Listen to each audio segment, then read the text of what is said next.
Hey YouTube, this is Steve from Average Joe's Fantasy Football, and we are going to talk day 2 of the NFL rookie draft. Now, this is second round, third round, and of course, we're only going to talk players that are going to have really effects in your dynasty. Most of these players may have very little redraft, but I'll mention some things that might help you if you are a redraft only style fantasy player.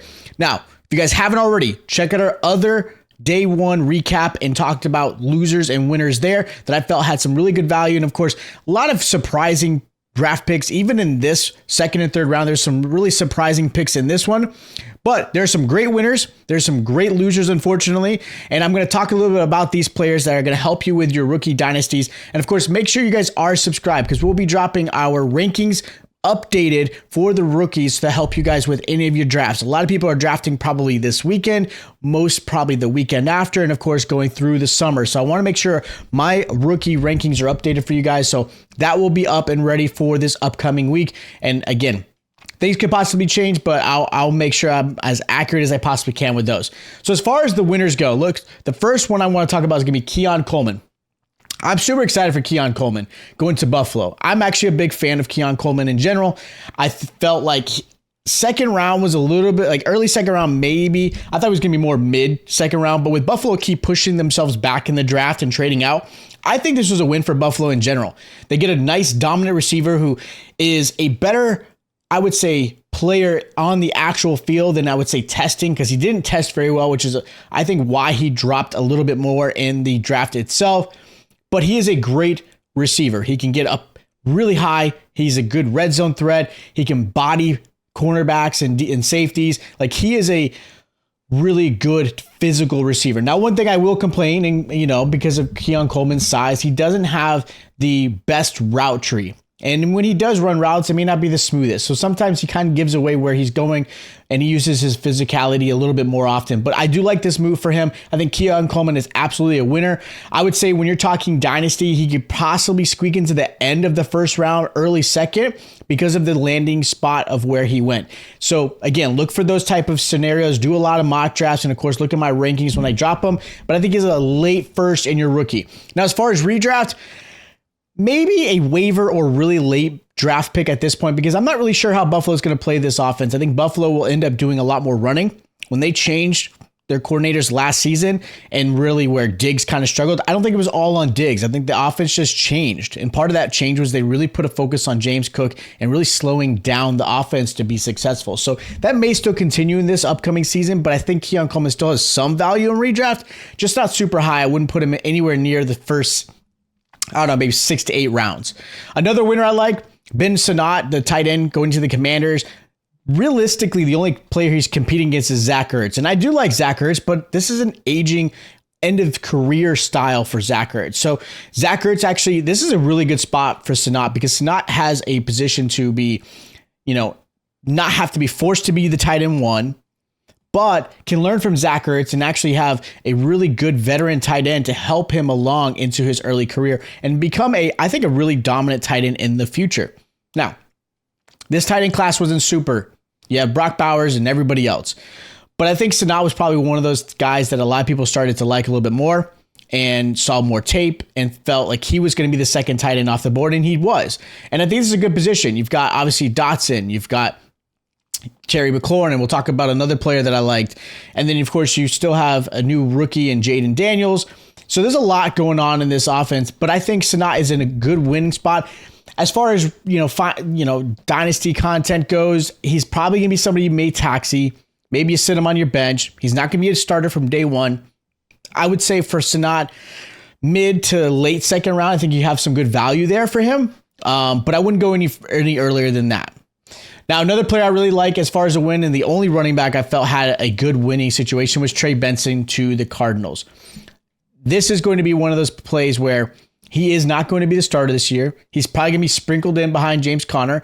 I don't necessarily say this hurts James Conner as of right now, and when it comes to redraft. Definitely when it comes to dynasty, but I'm sure most people were already starting to lose some value when it came to James Conner and his dynasty value. But I would say Trey Benson actually is in a good landing spot. He can learn behind, obviously, the veteran. He's got a spot where he doesn't have to be the dominant guy, get familiar with the NFL, start to kind of slow down a little bit, see how lines open up gaps, look at how defensive will play him. And I think he has a nice young and a fruitful career. I think he's going to be a guy that you can get maybe I would say early to mid second round in your rookie drafts, because I think that's where his value is currently. That may change. I haven't obviously done any mock drafts with where landing spots have been, but I would say probably early to mid second round in your rookie draft. And I think that would be a good valuable spot for him, especially if you're in a team that maybe needs running back or maybe needs some depth in that position, and knowing that he's not going to be your starter from day one. But I do like that. He was my only running back that I felt had a winning spot when it came to this outcome. Another player, Roman Wilson from Michigan. Man, what a guy. What a position to go into for Pittsburgh. You've got obviously now your two quarterbacks, most likely Russell Wilson. You got Justin Fields. You don't have to be the wide receiver one. He's going to be a really good complementary receiver opposite of George Pickens. You got some good tight ends in the middle with Freiermuth and Darnell Washington. You got Najee Harris and Jalen Warren. This is a good spot for Roman Wilson. I thought this was a really good pickup for Pittsburgh. I thought it was a smart move from them. And for Roman Wilson, I think that was a great spot for him to land. Again, doesn't have to be forced into a high role where he's getting a super large amount of targets, but I think he's still going to get plenty of them. I could see where he finishes with a 50, 60 reception season, maybe 700 to 900 yards and a couple touchdowns. And I think that's a pretty successful rookie season for him. And that's where I'm expecting him to kind of be as of right now in this early stage of looking at everything. But I really like Roman Wilson as a nice little winner this week, this draft, for the Steelers. Now, the other last player I'm going to mention as a winner is going to be Luke McGaffrey for the Commanders. Like I mentioned earlier with the Commanders, their offense is getting a lot better. I like Ben Sinnott. I like Luke McGaffrey. A lot of why I like Luke McGaffrey is the fact that he's going to fall easily into that Curtis Samuel role, where Curtis Samuel did really well last season. Now, I get it. So no new regime, new offense, new everything. But he's going to be a great slot player. I think he can play and I think if they do it right, they can scheme some plays for him. You got Johan Dotson. You got Terry McLaurin. Now, do you expect McCaffrey to be a solid receiver that you're going to have him in your lineup every week? No. He could be a nice little flex, right? He could be someone who fills in for a bye week or an injury every once in a while. But I think Luke McCaffrey definitely has a winning spot. I think he's better as far as real NFL game per se compared to fantasy, but I still like Luke McCaffrey as far as a winner goes. I think he's going to be someone you can get in the late second, early third and have some value, I would say maybe in 2 to 3 years.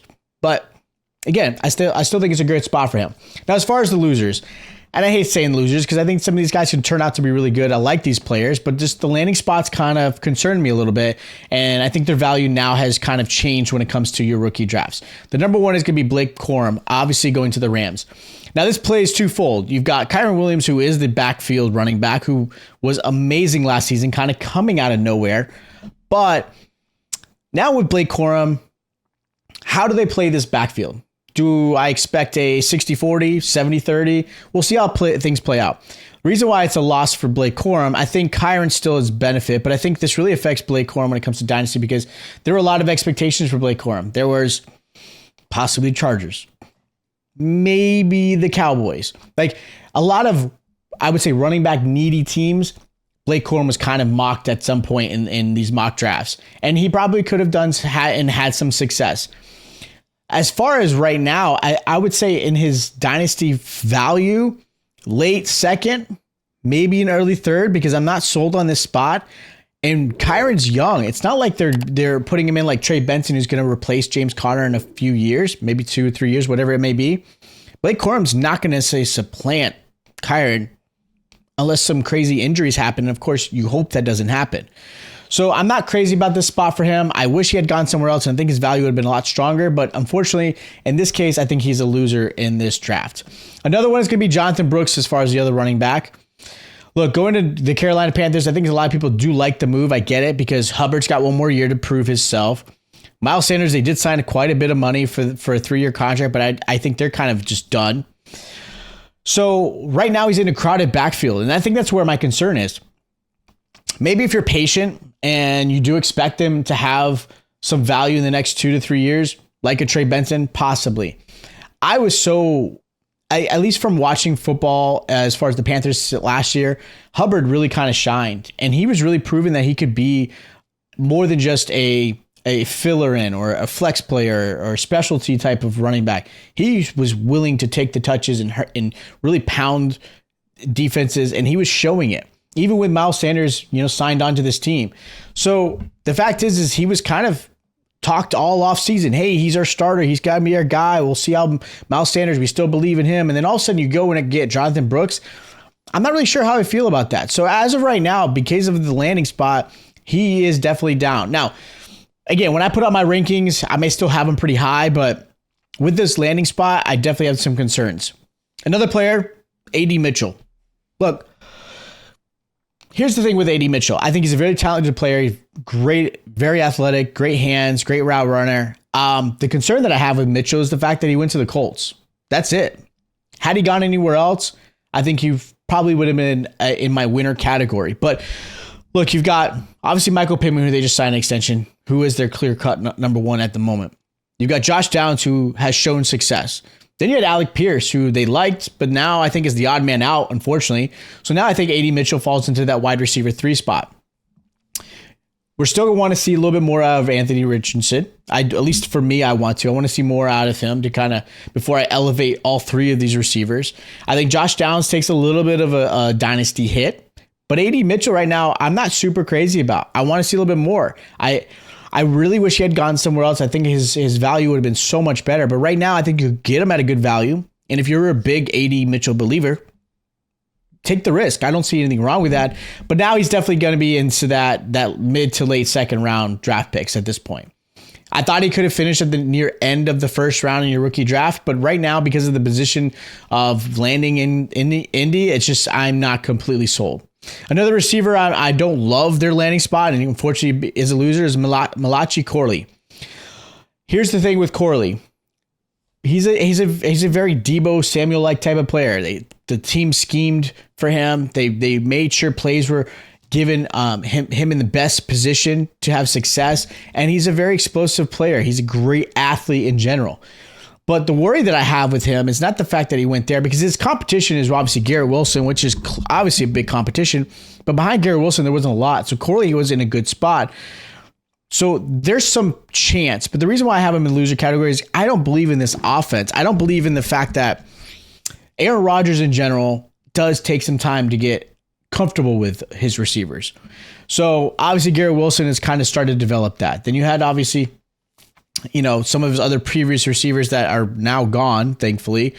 So Corley does fall into a good spot. But fact is, with Corley, does this offense get creative enough to use him in the right spots, or does he have some unfortunate rookie unfavorable success? Like, he's not going to have the success you're hoping.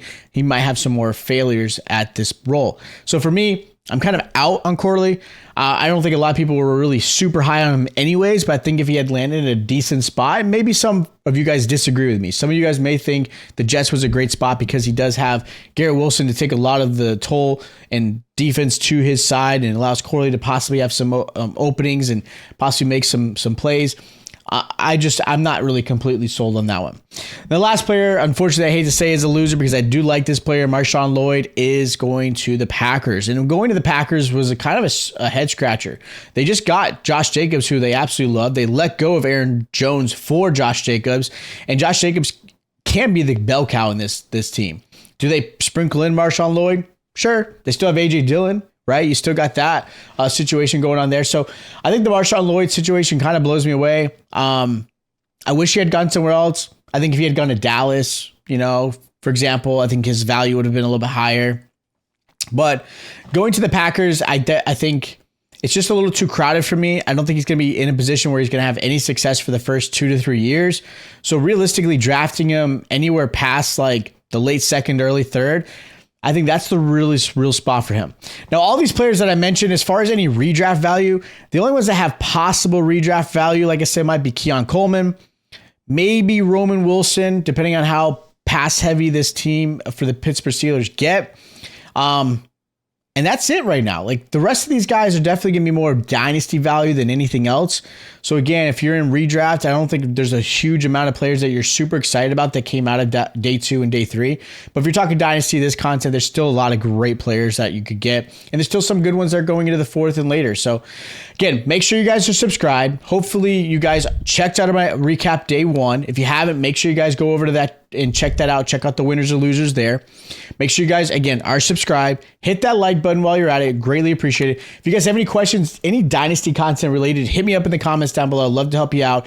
Again, I'll be dropping my updated rankings for all the rookies within the next week or so. I want to get those out as fast as I can to help you guys with your rookie class and make sure your rookie drafts are top notch. And of course, anything other fantasy stuff, hit me in the comments and I'll check you guys out next time.